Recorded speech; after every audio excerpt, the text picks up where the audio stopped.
निवडणूक आयोगाचा निर्णय आमच्या बाजूने आल्यामुळे उद्धव ठाकरे आणि विरोधकांच्या पायाखालची वाळू सरकली असल्याचं वक्तव्य राज्याचे मुख्यमंत्री एकनाथ शिंदे यांनी केलेलं आहे।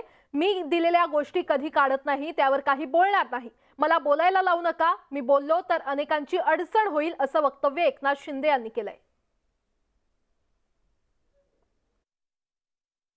निवडणूक आयोगाने दिलेला जो निर्णय आहे म्हणजे शिवसेना आणि धनुष्यबाणाचा त्याचं आम्ही स्वागत केलेलं आहे। विरोधी पक्षाने त्याला स्टे देण्यासाठी स्थगिती देण्यासाठी याचिका दाखल केली होती सुप्रीम कोर्टामध्ये, पण सुप्रीम कोर्टाने त्याला रिलीफ दिल्याने ती फेटाळली आणि त्याची पुढे आणखी 2 आठवड्यांनी सुनावणी ठेवलेली आहे। त्यामुळे निवडणूक आयोगाचा निकाल जो आहे तो कायम आहे।